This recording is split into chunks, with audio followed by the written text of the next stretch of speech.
So we're just waiting on a few more panelists, but I believe that I can hand things over, excuse me, to Trisha, if you'd like to share anything at all about today while we just wait. And yes, this will be recorded for classes that are not available. Sandra, we saw your question. Thank you so much. Hi, everybody. I hope folks can hear me.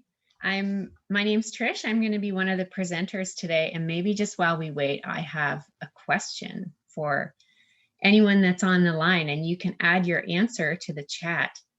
I am very curious where your favorite place on the water to be is. That's my first question. So I'm in Sault Ste. Marie, and my favorite place to enjoy the water is out at Pancake Bay Provincial Park, just north of Sault Ste. Marie. So if you're listening, please use the chat function and you can add and share where your favorite place to be on the water is.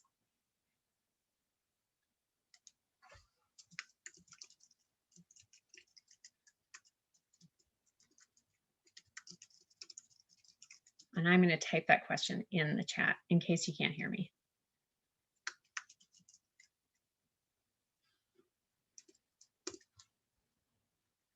Oh, excellent. We've got Gooley Bay, Lake Superior, Bootlegger Bay, which I've never heard of. That's exciting. Bellevue Park. Oh, Bathtub Island, which is also in Lake Superior. Sand Lake. Oh, excellent. Oh, Harmony, Grand River down in Southern Ontario.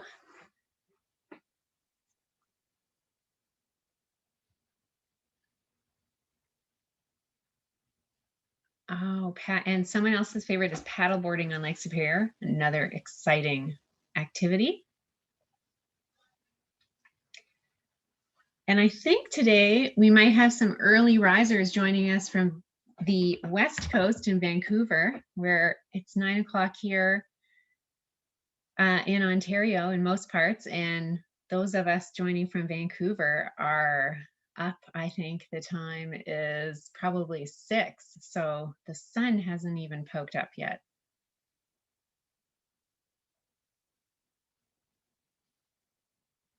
Excellent, excellent entries. Okay, I have another question for you while we wait to get started.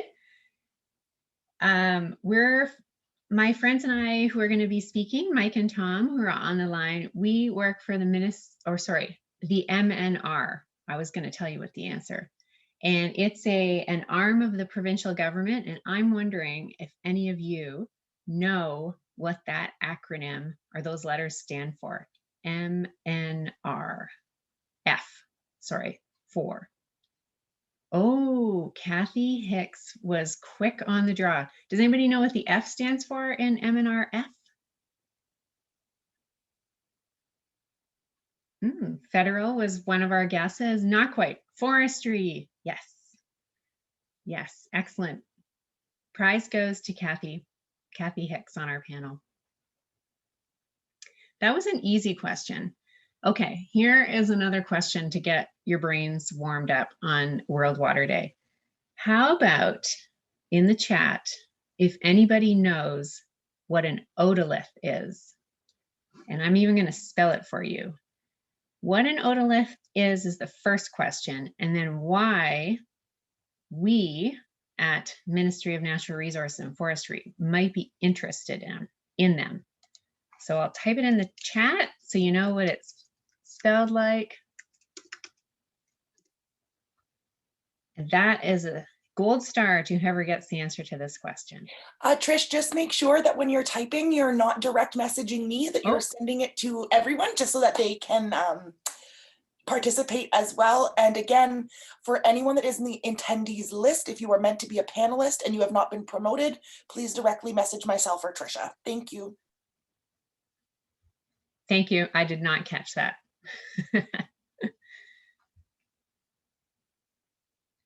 Okay, I'm going to repeat the question for those of you who just joined on. My name's Trish again, and just to warm up our brains while we're waiting to get started, There's a challenge question for the audience. And the challenge question is, what would scientists at the Ministry of Natural Resources and Forestry be interested, why would we be interested in otoliths? And if anybody can tell me what an otolith is and maybe why we would be interested in them, you're going to get a gold star. And Tracy in the chat has made a correct guess.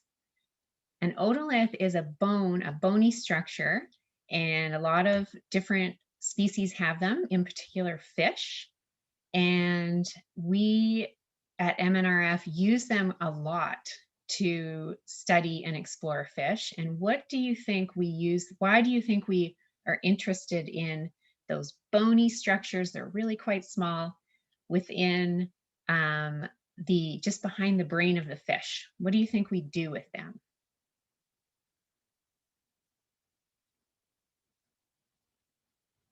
This might stump people.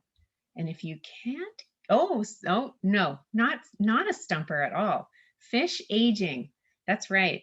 So much like the rings on a tree, some of the bones in your body, in particular the otolith in a fish, with each year, another layer of calcium is deposited on the otolith. So by looking under a microscope at that little bony structure, you can tell how old a fish is. Okay, I think Jody might want to share her screen, and you can go ahead and do that, Jody, if you like. Will do.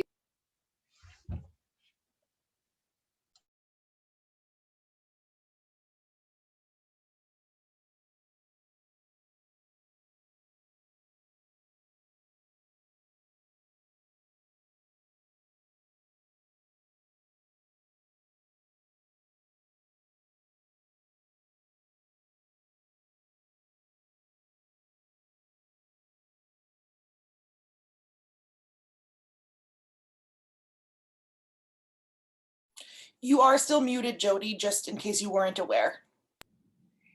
Yeah, I'm going to just wait till the official start time to get started with this. Beautiful.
Okay, we're going to get started.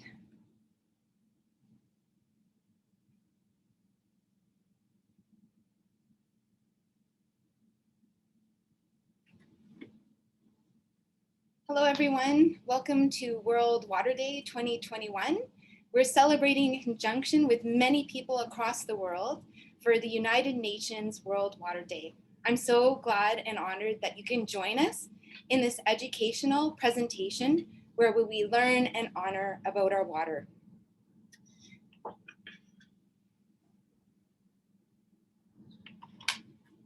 So Lake Superior and Lake Huron come together right here at this place in Sault Ste. Marie, just like we're coming together to celebrate the connection to the fresh water that all of us share. And I'm actually coming to you from my office at Algoma University, and so proud that we have Algoma and OMNRF and CFRE and others who have all supported the coming together of this presentation. We're grateful you're here. So we have a few just rules with Zoom. As you can see, only the panelists have the webinar.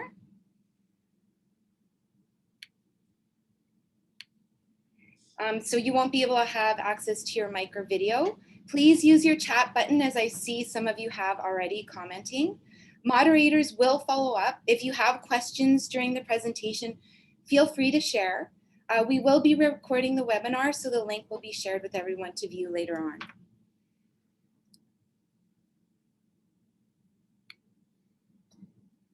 So, as I mentioned, we're here to celebrate the water. And this is a picture I took at Lake Superior. Waterways is something that we conjured up on the shores of Lake Superior and Lake Huron over the summers as a way to celebrate, learn, acknowledge, and really focus on the quality of our fresh water and learn more about it. And also to advocate, celebrate, and restore the fresh water. Fresh water is our living life source. Our vision is that we have healthy, clean water for generations to come. And our values represent the fresh water as well. So I want to begin by acknowledging these special and sacred lands that we gather on. As you can see, and as I mentioned, we are in the center of Sault Ste. Marie, the traditional territories of Anishinaabe people known as Boating, in particular the Anishinaabe people of Sault Ste. Marie tribe of Chippewa Indians, Kinuzagakaneg, also known as Bay Mills Indian Community, Batchewana First Nation, Kiziged Sibing, also known as Garden River First Nation, and their kinship relatives of the Métis Nation. We acknowledge these peoples as the traditional custodians of the land, water, and all species. We pay respects to their ancestors and to them as original and current land protectors. And I thought it was important to try and speak the Ojibwe language of the names that were originally given to these special places where we reside. I also like to share that we are only an hour-and-a-half drive away from Agua Bay pictographs. And these are paintings, spiritual paintings that ancient people did long ago. And this is one of my favorite, Mishu Pishu, the Great Lynx, that was painted after one of these spiritual visions that the native people have. And he's the most powerful underwater creature and protector. And it's something that I find really fascinating and an important point to point out as we celebrate the water. So I'm going to introduce Marianne Quebecosi. She's the artist, counselor, and PhD candidate in Indigenous Studies at Trent University. She's also a water walker, and we are so special. We're so honored to have her here to celebrate with us. She holds and shares traditional teachings from her elders and teachers. And we will have some of her sessions up on our website as well. Very inspiring work. She leads and has led ceremonial water walks for Grand River. She follows protocols of Josephine Ba Mandamin. And she has a master's of social work from Wilfrid Laurier University and a Bachelor of First Nations and Aboriginal Counseling from Brandon University. So welcome, Marianne. I'm going to stop sharing my screen now so that you can have the floor. Welcome and thank you. Miigwech. Bonjour, everyone. Can you see me? Yes. Can you hear me? Mm. I say miigwech for inviting me to be here on this beautiful, beautiful new day. This gift of water is one of those gifts that I try to honor every morning. And I just want to thank you all for this opportunity and also for acknowledging that place where you are sitting along the North Shore. So this morning, as most mornings, I walked down to a beautiful stream not too far from where I live here in Peterborough, Ontario. And every morning I go down there just before sunrise. And as I walk down there, I notice creation. I notice everything that's around me. And that includes all of the grass, the trees, the medicines. And then when I walked down there this morning, I was especially grateful because I heard the songs of the winged, and those sounds are what lift our spirits. And so when I say those words every morning in gratitude, it's about the water, because everything needs water. All of creation relies on water. And so when I say those words, I ask Creator to consider us every day, not just as humans, but as part of creation. And that water that I give thanks for is sacred. And often we forget that sacredness. We forget the importance of Nibi and her spirit. And one of those teachings that Josephine Baum-Andaman gave to me, which I like to share, is that when we're not feeling well and we're sick or we're feeling down, how good it feels when someone greets you, someone acknowledges you, someone comes to sit with you, someone comes to pray with you or to sing to you, to take care of you. And she said, this is what the water feels like. This is what the water needs, because she too is sick right now. Many of our streams are not well. And so she said, when we do that, when we say bonjour or hello, how are you? And when we look at her with love in our eyes, when we spend time with her, that spirit, Nibi Manido, feels good, just as we feel good when someone comes to acknowledge us, when someone spends time with us. And so this responsibility for the water belongs to the woman, because woman creates life. As you think of water, remember that you were in your mother's water for 9 months. You were nourished, you were fed, you were given life in all forms. All of those things, those gifts that your mother was feeling, was eating, was listening, was hearing, was singing, was saying to you. Those are the gifts that you were given for 9 months. And that water that we were nurtured in for 9 months is what gives us life. That's how we were first given life. That was our first indulgence in water.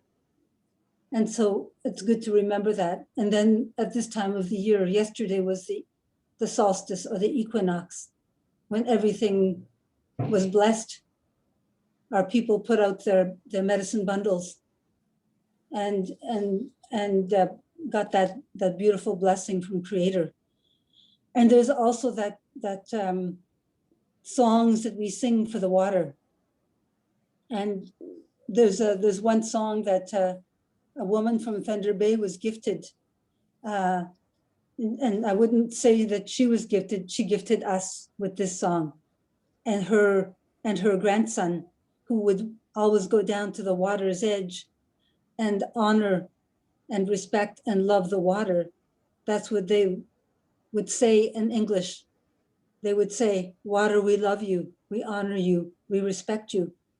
And then her grandson looks up at her grandmother and says, Milkamus, why don't we say this in the language? And so that is the song in the language that we sing when we do our water walks, when we do our ceremonies.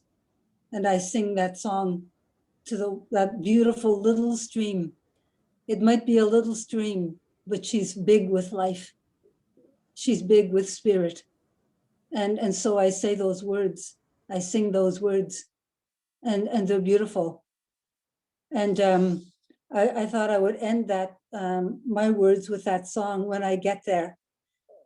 And so when we do that water walk, we're carrying the water, we're singing and we're praying. We're putting our good thoughts in the water, because what we found and what some of the teachings tell us is that how we speak to the water or how we speak to each other affects our water, affects everyone else's water, those who are next to us, our children, our classmates, our parents, our friends. Whatever we say affects other people because it affects their water in them. And that scientist Emoto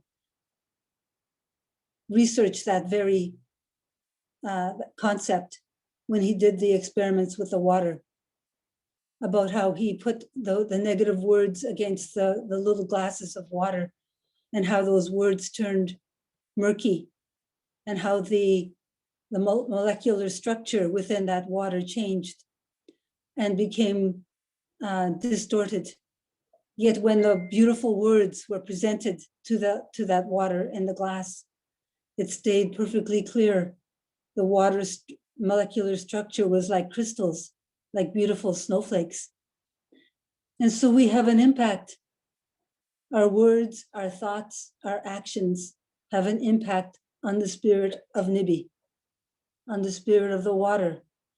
And so when you remember that, it's good to think well of yourself too, as human beings, as women, as two-legged, as human beings, to think well of yourself, to sing to yourself, to offer good thoughts.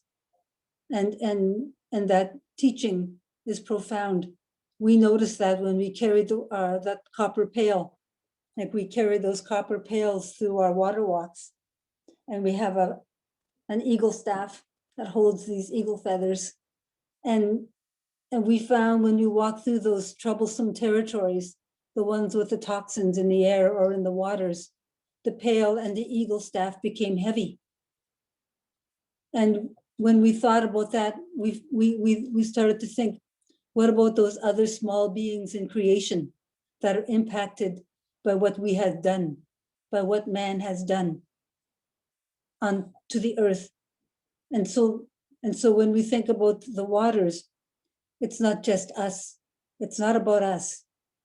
It's about the water and what she does for creation, for the small beings, for the fish, the turtles, the snakes, the herons, the egrets, all of the medicines that line the waters, the streams, all of those medicines that help us, the trees, everything is blessed with water. And she comes in many forms, as we know. We see her in the fog. We see her in the rainfall. We see her in the dew that touches the grasses every morning in the springtime. We see her in the snowfall. We see her in the blizzards. We see her in sleet. She comes in all forms, and whatever form she's in, she's sacred. And we acknowledge that sacredness whenever we see her. We give thanks for the rain. We give thanks for the thunder beings that come out and the lightning. Those parts of those storms, they're medicine. They say that we can harvest our medicine after a thunderstorm because the lightning cleans all of the earth, such as the moon, and the moon that we honor every month for our full moon ceremonies. She affects the water. She cleans the water. She raises the water in her tides. So all of those parts of creation are affected by the water and all that we do. So our actions, whether it's just to sing to the water, to walk to the water, to talk to the water, they are gifts. They're small actions, but they are huge. Just as water is, just as the spirit of water is huge. And so I ask today that wherever you are, that you do that you put down in whatever way that you pray, whatever it is. It does not have to be as we do, but it can be however you pray in whatever nation you come from. Those words are powerful. And thanking the water for all that she gives us is a small act that we can all do on this day, that we honor the waters. And so I just wanted to, I don't think I have time for that song, but it's a beautiful song. I'll just sing one verse. Nibi gisageigo gimigwechuei nimigo gishuei nimigo Nibi gisageigo gimigwechuei nimigo gishuei nimigo Nibi gisageigo gimigwechuei nimigo gishuei nimigo Pichimigwech, pichimigwech, pichimigwech, pichimigwech. Chimigwech, Marianne, thank you very much for that sacred introduction. It's powerful and definitely needed in our hearts today as we carry on. Chimigwech. I'm going to welcome Minna to introduce Trish Westman to carry on this importance of fresh water in our lives as we honor with our soul, spirit, and minds the fresh water around us.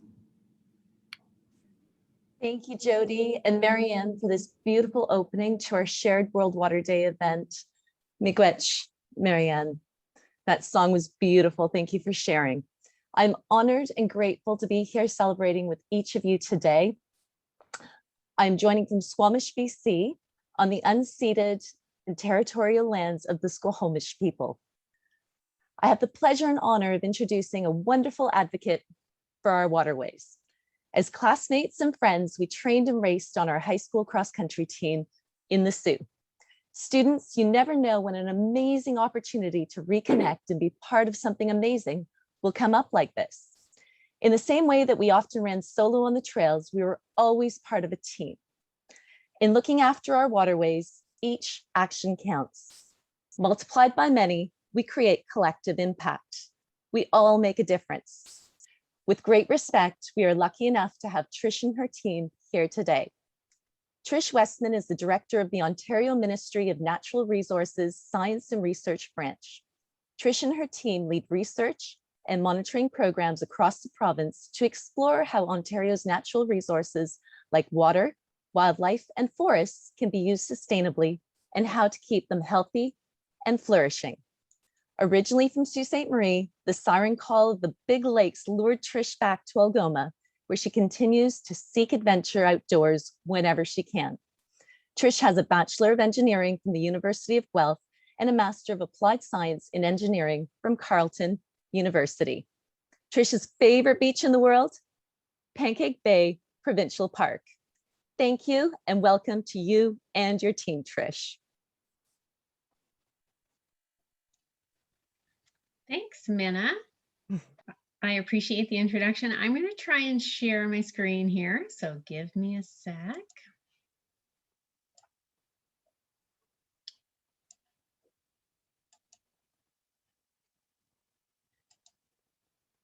Okay, maybe somebody can give me a verbal okay that you can see that. No. No. Sorry. That's all right. And happy World Water Day, Trish. Oh, thank you. Thank you very much. I had not anticipated not being able to do this. Let's see how we can. Oh, maybe this will help. How's Looking. that? There we Yeah, go. that's looking good. Oh, hooray. Hooray. Excellent. Okay. Well, I'm here. Thank you, Minna, for your very kind words and such a beautiful greeting from Marianne this morning. So welcome, everyone. And I'm doing a quick kickoff for us. I have Tom Johnson and Mike Burrell, also from the Ministry of Natural Resources and Forestry Science and Research branch with me. And Tom is an aquatic research scientist, and he works out of Sudbury at a really cool center that's part or associated with Laurentian University called the Living with Lakes Center. And he's an aquatic research scientist, as I said, and Mike Burrell is a zoologist, and he lives in Peterborough, similar to Marianne, and he works with the Natural Heritage Information Center in our branch, and they're going to share some really cool stuff with you this morning. And before I let them do that, I thought I would introduce you to what our provincial ministry does for Ontario. So we, the three of us, we're part of science teams, and we help the ministry make sure that we prepare for some pretty big problems that Ontario has to tackle on a day-to-day basis. Things like, yeah. Can you put it on full screen? Sorry to interrupt. Sure, I thought I was. What does it look like from your end, I Jody? can see your notes. Oh. So it's a little smaller. Okay. Button. Hang on.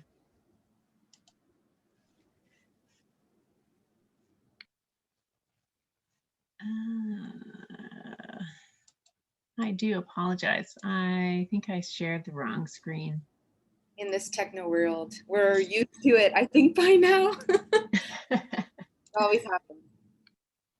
Yeah, I might not be able to get back there.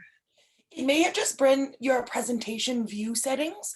If you just open the presentation again and click on present, perhaps it would help. That's my only option to offer. Okay, I have to try and get back to the Zoom window, which I'm struggling to do. It's on the very bottom, the far right, it looks like. Yeah, hang on. Oh, you guys can see all of my struggling here. Hey Trish, I can share it and you can just go through it if you'd like. Oh, that would be so much better. Thanks, Mike, for rescuing me. Here, I can do that.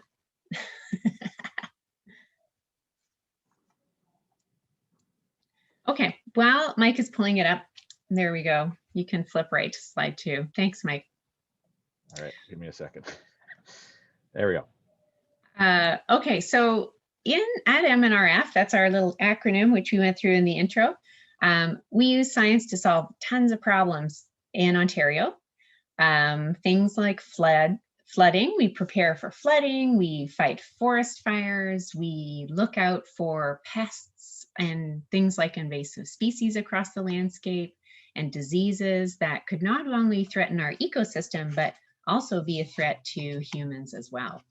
So it's a pretty exciting place to work. And one of the things that our ministry is known for is research. So that's what we're going to talk to you about today, how we use science to solve some of these problems. And Mike, you can switch slides for me. So our ministry is really quite famous for making sure that fishing is a very enjoyable pastime for Ontario.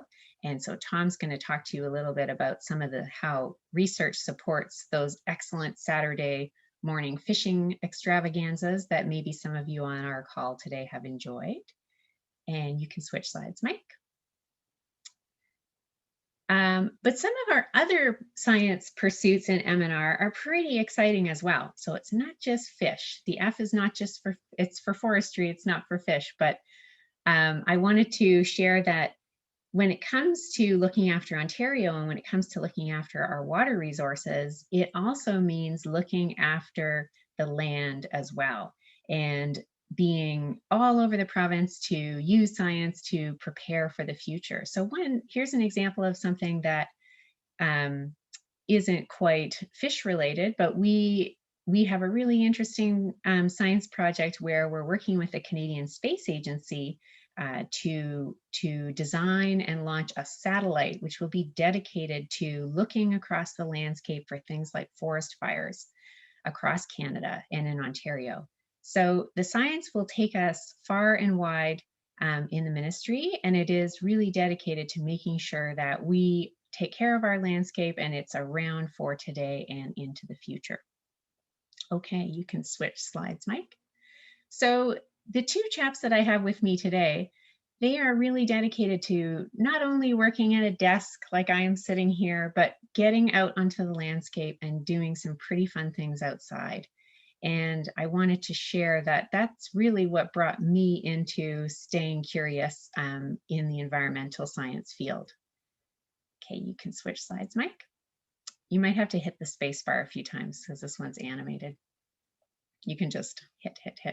So back in the day, many years ago, when I was in grade 5, I really loved dolphins. I loved two things quite a lot. I loved dolphins and I liked math. So the dolphins led me to start swimming competitively in grade 5. And then that led me to a discovery that I really loved doing adventure sports. And some of that Minna had mentioned in her introduction. I loved being out on the landscape, and I competed in adventure sports across or all over the place, all over the world for a number of years. And I realized that that outdoor space was so important to me, and I wanted to dedicate my career to studying it and thinking of ways that we can understand it better and protect it into the future. So that was my path. That water kind of has flowed through as a theme throughout my whole life. And I hope today on World Water Day that you might become interested in water in some way, shape, or fashion, and then let it take you somewhere really interesting.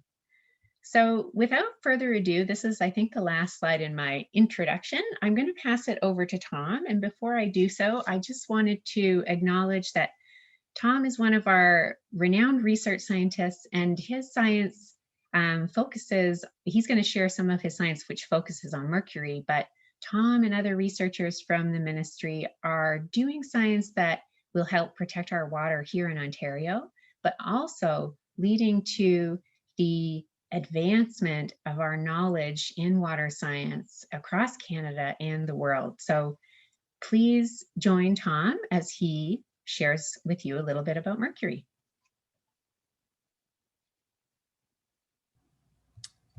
Thanks, Trish. Happy World Water Day, everyone. Bear with me, I'll try to share my screen now.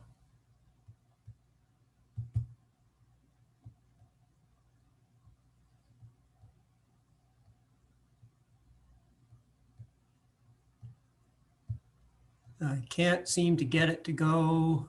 Aha. There. Can everybody see that fine? Looks great. Thank you. Excellent. So this really is a learning day. I just learned a lot about my director. That's great. He's an Amazon. So as Tricia mentioned, I'm one of the research scientists in her branch, and I study fish. I've always loved fish since I was a kid.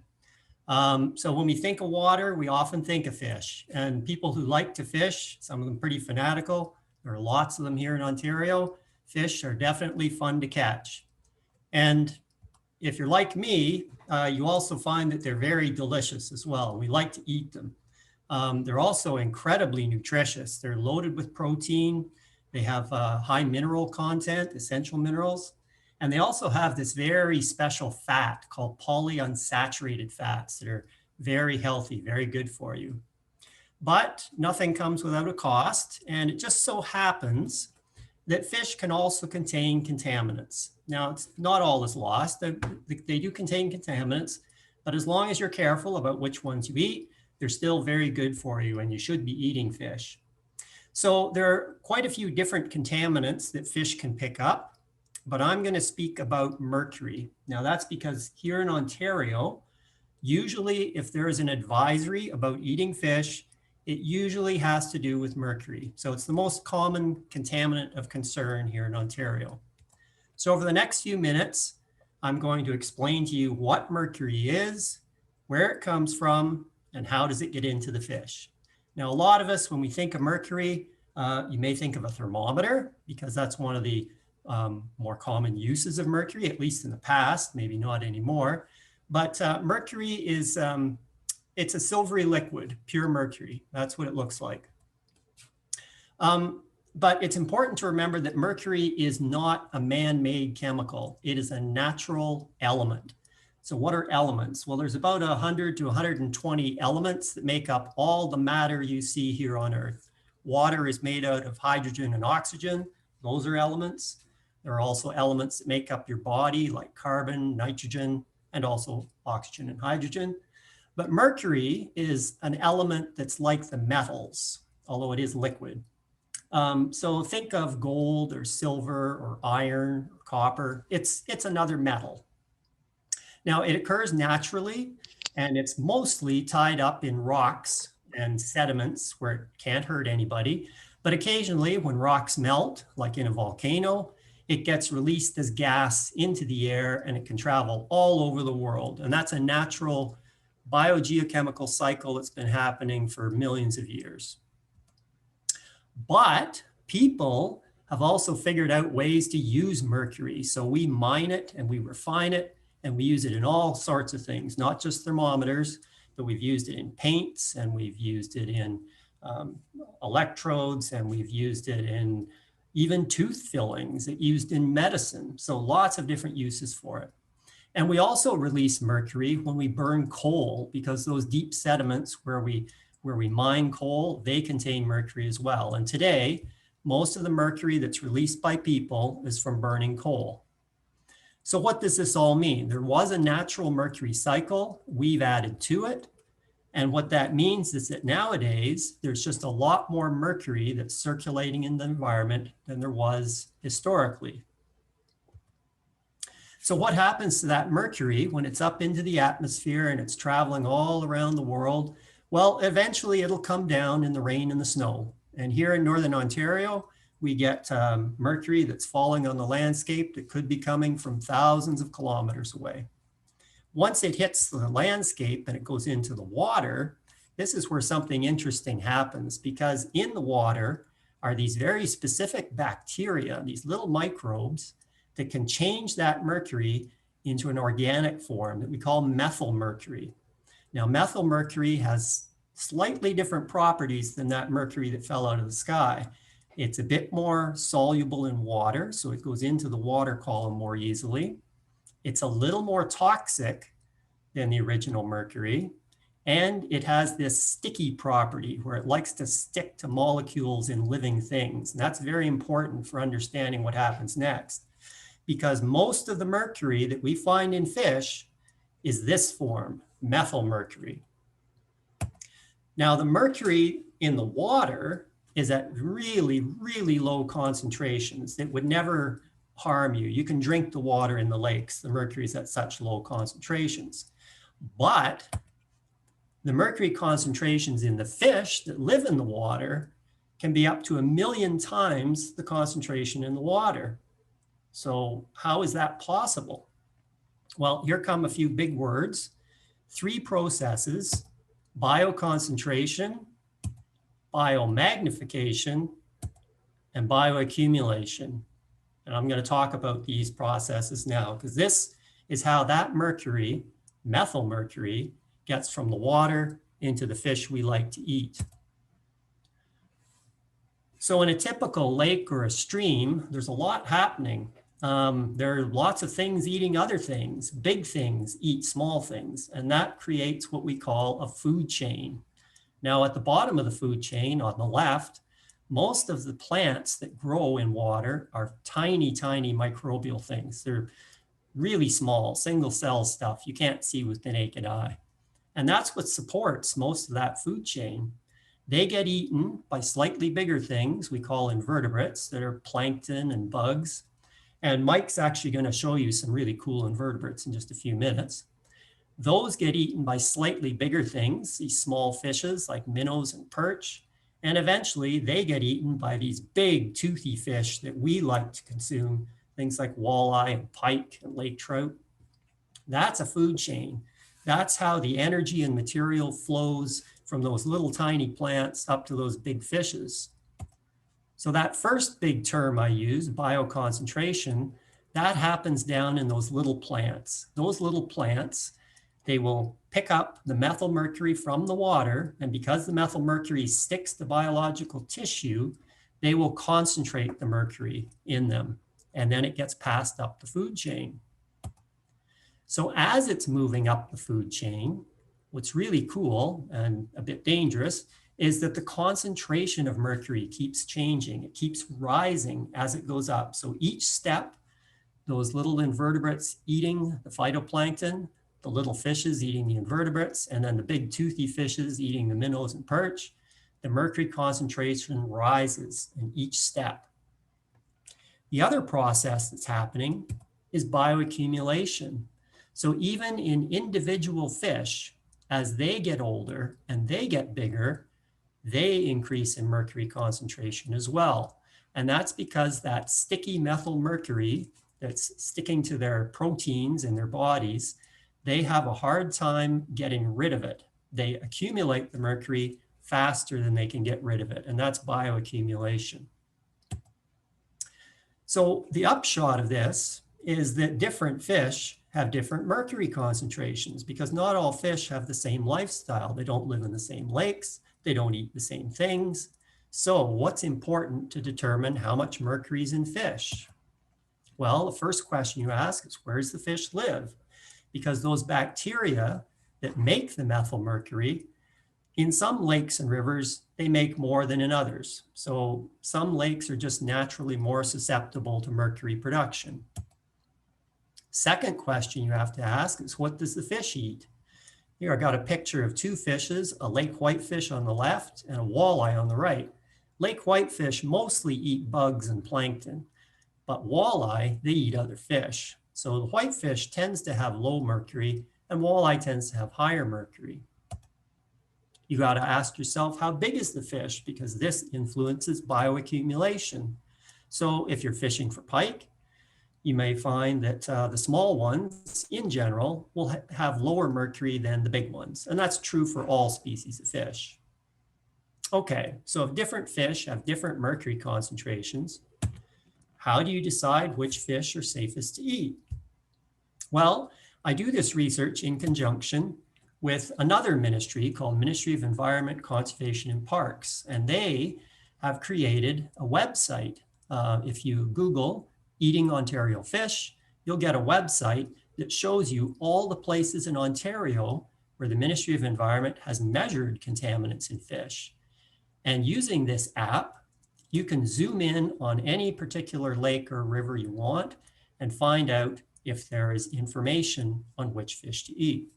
So I'm running through an example here, and I picked a local example. So I zoomed in on the map to the Sault Ste. Marie area.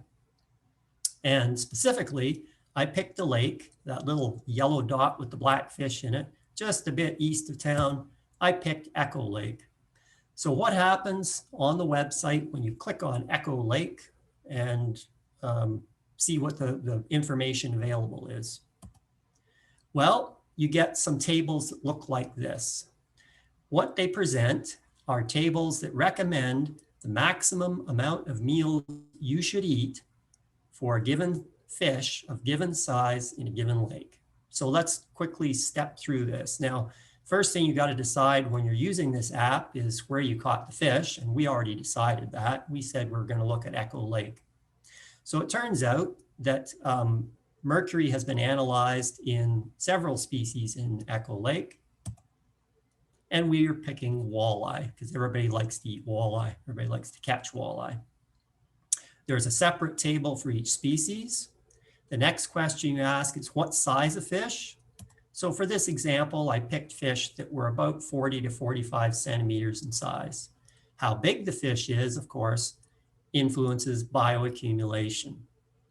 The next question is, what part of the population do you belong to? Because some people are more sensitive to mercury than others. If you're a kid and you're growing, you're part of the sensitive population. So that's where we look. So for the sensitive population, eating 40 to 45 centimeter walleye out of Echo Lake, the table recommends you should not eat more than 4 meals a month. And that's it. That's how it works.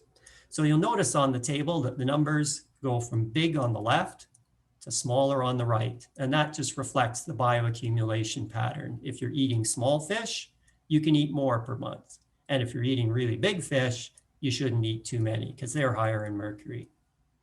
So that's pretty much where I want to wrap up. I do want to leave you with the message, though, that most fish do contain mercury, but that's not what's really important. What matters is how much mercury they contain. So lots of fish in Ontario are safe to eat. This guide helps you decide which ones. And happy fishing and happy World Water Day. Thanks, Tom. That was great. And your IT skills are clearly more savvy than mine are. I'm going to pass the mic over to Mike Burrell, who's going to share with you some information about what other things you might find in the water.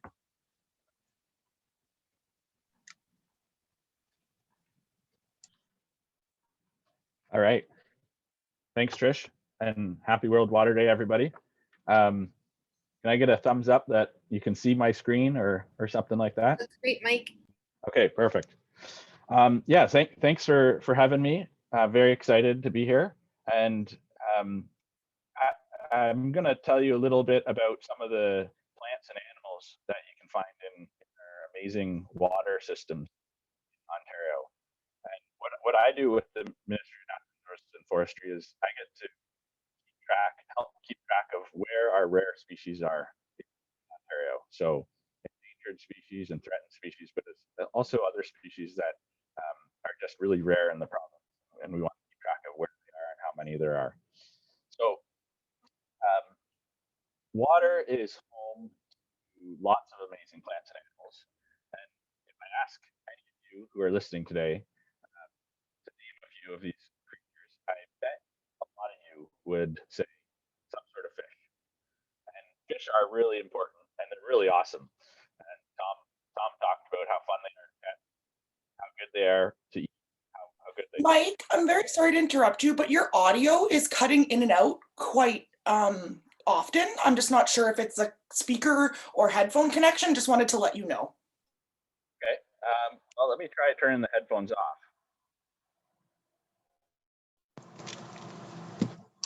Is that any better? Oh, that's absolutely much better. Thank you. I'm just going to talk a little bit here. Yeah, Look at that nice sounds big great. lake trout. Everything else, How's the audio? nice and clear. Good? Yeah, sounds great. Okay. So yeah, a lot of you would probably think of fish like a lake trout if you were asked about some of the creatures you might find in our lakes and ponds and streams and rivers. And if we were going to be doing this in person, what I would say we should do is let's go out to a stream or a creek, little pond nearby. And I know those of you in the Sault Ste. Marie and Algoma area, you have an abundance of those sorts of places. You're really lucky. And we would go out and check out what was in there. And all you need is a little net. And you don't even need a net necessarily. You could pick up some rocks and see what's underneath.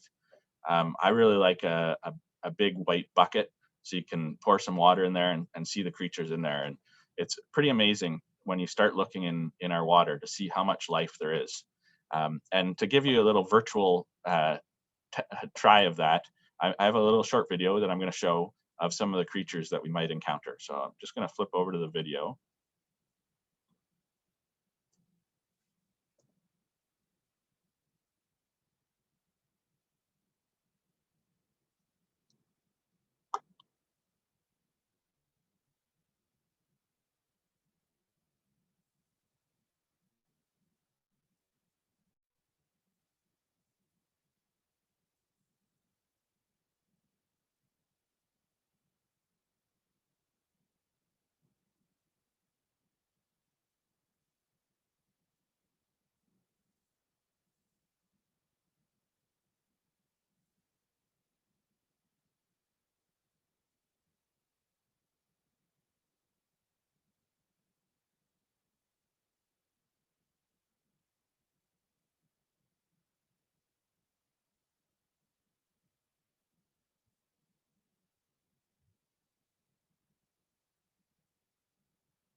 All right, so there's some pretty cool stuff in there, and I always love sticking a bucket or a net into some water and seeing what I can pull out, because there's always some interesting surprises. So some of the things we saw in that video, we saw some dragonfly nymphs right at the start, and then next thing that appeared was a water scorpion,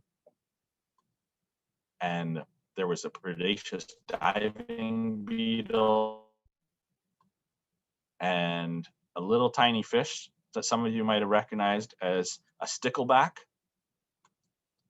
And there was a tadpole in there. And the last thing we saw was a newt. And newts are these really cool relatives of our salamanders, where they live part of their life in the water when they have that big broad tail. That's the adults that live there at the end of their life. But in the middle stage of their life, they actually look like this guy, this bright red newt. And when they're red and they're living on land, we call them red Fs. So really cool creatures, and there's lots and lots of stuff that you're going to see if you have a close look at the water. Now, one of the most amazing creatures that we can find in our water are the freshwater mussels, and I'm sure a lot of you have found old shells like this one I'm holding here. They're really cool, but a lot of people don't think too much about them because they just sort of sit and you don't see them doing a whole lot. This one here is a especially rare species. It's threatened in Ontario. It's called the wavy-rayed lamp mussel. And I think mussels are so cool, and they have some pretty funny names. The lamp mussel is kind of a funny name, but some of the ones we have in Ontario are things like purple wartyback, elephant ear, elk toe, and heel splitter. There's some pretty great names. People got real creative coming up with those names. And they're very important to our water because what they do to get their nutrition is they are filter feeding out on the bottom of our lakes and streams and rivers. So they filter out the water and they take their nutrition out of the water. So they have a bit of a cleaning effect to our water, but it also means they're very susceptible to pollution because they'll concentrate those contaminants the way Tom was talking about with mercury. And for that reason, a lot of our freshwater mussels in Ontario are threatened with some form of endangerment. So there's what we call species at risk. And it's about 3/4 of all the species in Ontario have that status in Ontario. But what's even cooler about freshwater mussels is their life cycle. And they don't start their life looking like just a small version of the shell. They have a really fascinating life history. So what they look like when they're essentially babies are these little tiny parasites that actually require fish to survive. So the adult has the eggs get fertilized, and then they're stored in a special part of their body called the marsupia. And then at a certain time, they'll release these baby mussels called glaucidia. And they release them into the water, and they have to very quickly attach to a suitable host. And some species of mussels require a certain type of fish. So that mussel I showed you, the wavy-rayed lamp mussel, it needs to find largemouth or smallmouth bass for their larvae, the glaucidia, to be able to survive. So the glaucidia, they act as a parasite on the fish for a short amount of time, and then once they've got enough nutrition and they're old enough, then they drop off, and at that point, then they look like little baby freshwater mussels. They sink to the bottom of the water body where they'll spend the rest of their life. Now, if that's not cool enough, some species, like that wavy-rayed lamp mussel, they have developed a really specialized behavior in order to get their glaucidia, those baby mussels, onto a fish. Because if they just squirt them out into the water, they don't have a very good chance necessarily of finding an appropriate fish host. So the wavy-rayed lamp mussel and other species, they develop part of their body that looks like a lure to attract a fish. So I'm going to show you a video of the wavy-rayed lamp mussel's lure that looks like a little tiny fish on the bottom of the river. And then the idea is it looks like a fish, They can even make it move a little bit like a fish. And if a largemouth bass gets close enough, then they'll release the glochidia into the water. So here's the video.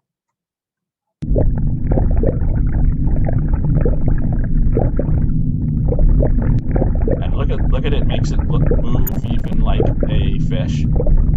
And if a bass came along and tried to take a bite, it would squirt out all those glochidia into the water, and a bunch would be able to get onto the bass and start that phase of its life.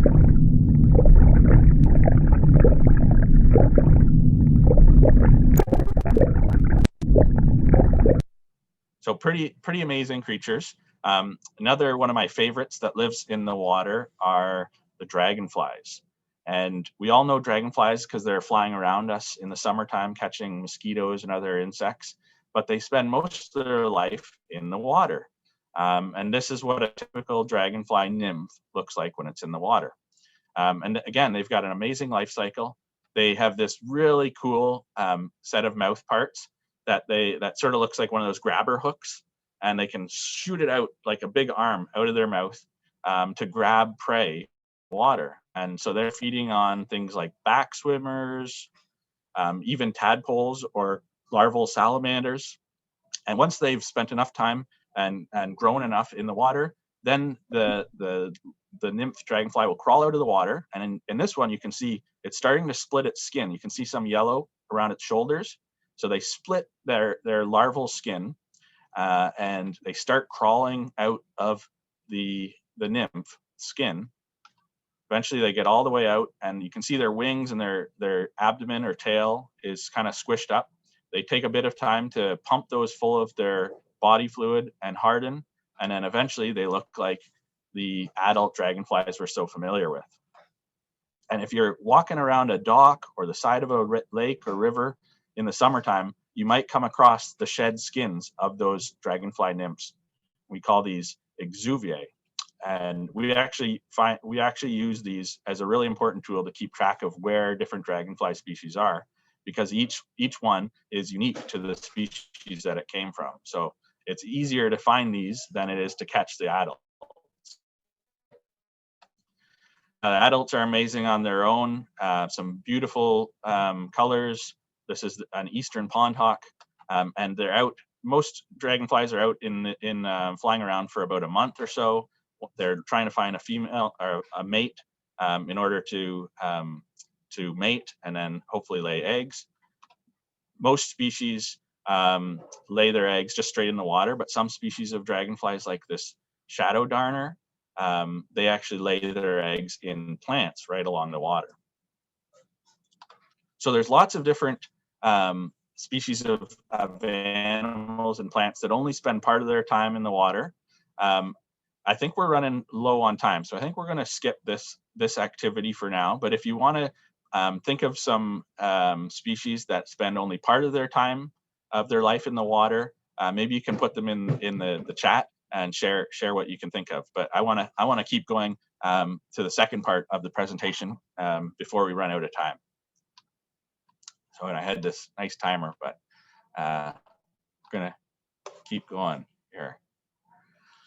So we'll go through the chat results at the end of the presentation, but I want to tell you about this really cool program called iNaturalist, and as a tool that we use to keep track of different species and their numbers.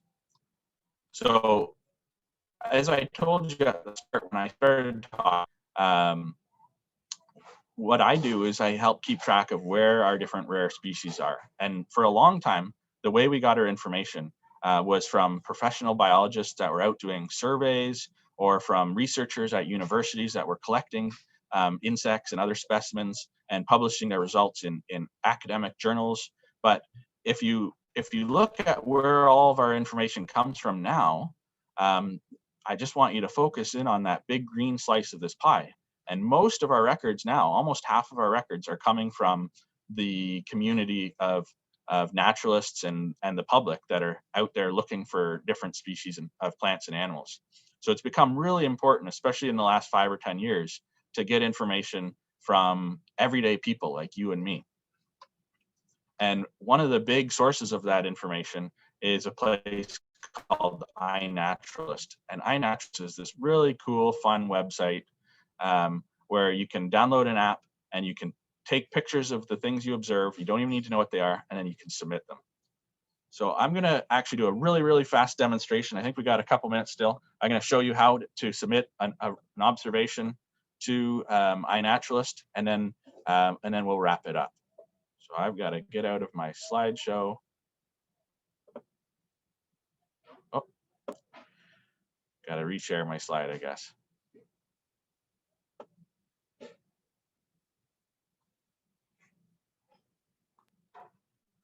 Okay. All right, so I'm on iNaturalist. It's just inaturalist.ca.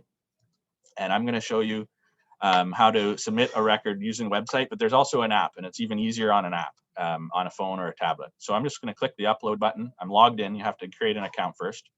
I'm going to choose some files, and I've got this all ready to go. So I'm going to select these photos that I had pre-selected. So it's loading those up. And you'll notice that for all of these different observations that I had photos of, it's already got the date and time because it got that right from the photo. And I don't know why that happened, but I will close that. So now the really, really cool thing about iNaturalist is when you have a photo of something, it actually uses the computer and the database that's in iNaturalist already to suggest what it is you might have seen. So I'm going to start with this guy here. I'll pull up the photo here. Oh, it doesn't want to come up. There it is. So this is a mink that I saw on a creek near my house yesterday. So if I click on the species name, iNaturalist will compare that photo to the photos that are in the database already, and it will come up with a suggestion. And sometimes it takes longer. There we go. So here we go. Here's our top suggestion, American mink. That's what it is. That's what you need to pick the species. And if you're not sure what it is, you can just say it's a mammal, or it's a bird, or an amphibian, or a plant. You can say things like that. But the photo recognition is pretty good in Ontario. Then the next thing you would need to do is pick the location. So it'll pop up with a map, and you can just zoom in on the map. I'll show you here, zooming into Peterborough. And you can zoom in a little closer. You can switch to the satellite view if you want. In this case, I'm just going to click on the map right here, and it creates a circle around to represent where roughly it was. You can, if you zoom in further, you can make that circle smaller. And once you're ready,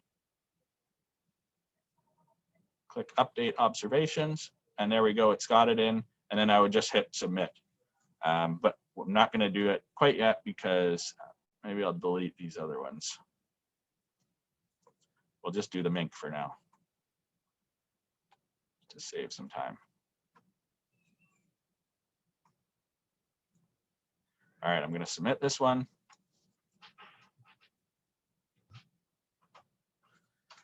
And it's going to go into the database, and then other people that are using iNaturalist can look at that, and then they can chime in. If they think that's the correct identification, they can say so, or they can suggest another identification. All right, so get out of this screen share. All right, I've got one more slide. One more slide to share here.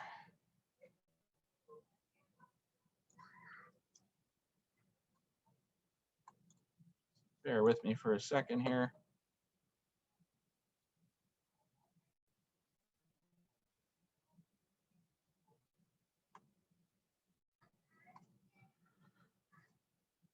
All right. Hope you can see that.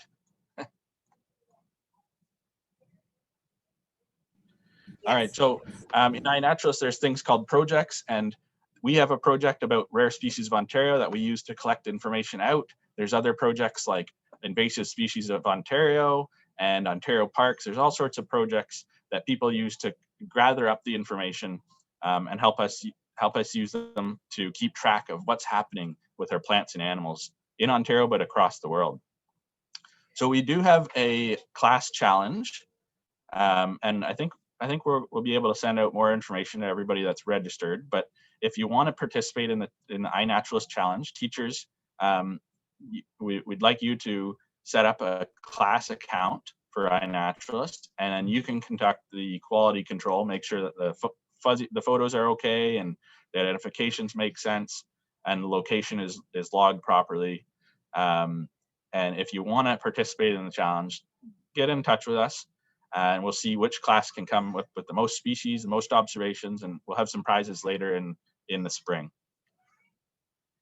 So just to wrap up, what you can do to help our plants and animals in the water, there's lots of things everybody can do. So you can watch for and report invasive species. You can help protect habitat. You can help monitoring of different species, and you can do that just by doing something like iNaturalist and reporting your sightings. And of course, please don't litter or pollute, and you can even clean some of that up if you come across any of it. So that's my little talk, and I'm not sure if we have time for questions, but I'll stop sharing and turn it back to the hosts. Thanks so much. Thanks so much, Mike. I'll let you take over, Jody. No, go ahead, Trish. Do you want to do a few questions?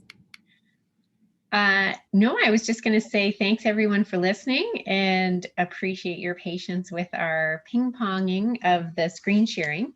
And yeah, I hope you enjoy your day, and I'll pass it back to Jody and Minna. Awesome. Thank you so much for a very interesting presentation. We're just so grateful you're here. We're so excited to share this day with all of you, and hopefully you're able to participate in the challenge, and we'll see as a community what we can come up with and what we can discover together. So I'm Dr. Jody Lynn Rebick here at Algoma University. We're going to be engaging in participatory research leading up to our next World Water Day in 2022, and also engaging scientists on both sides of the river. And I'm going to pass it over to Minna Kloskala-Weil to close for us. Thanks, Jody, and thank you to all of our presenters today, to Marianne, Trish, Tom, and Mike.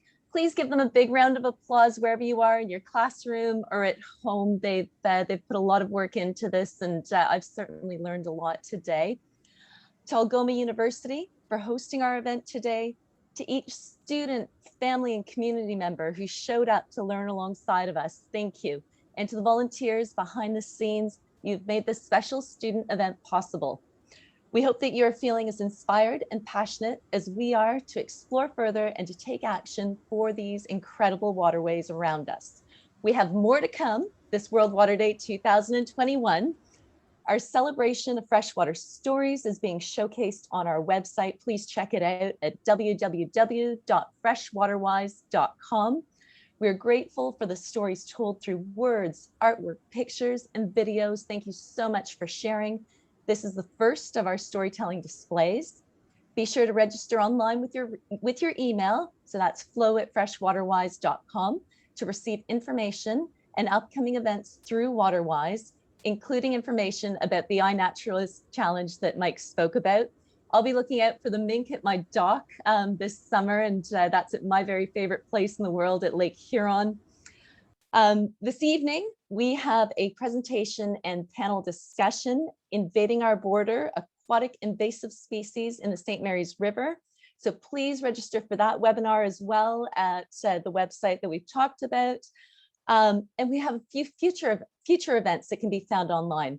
Our Water, Our Future, a conversation with water defenders Autumn Pelche, who has spoken at the United Nations on World Water Day, and her mother, Stephanie. That's coming up on March 28th from 1 to 3 p.m.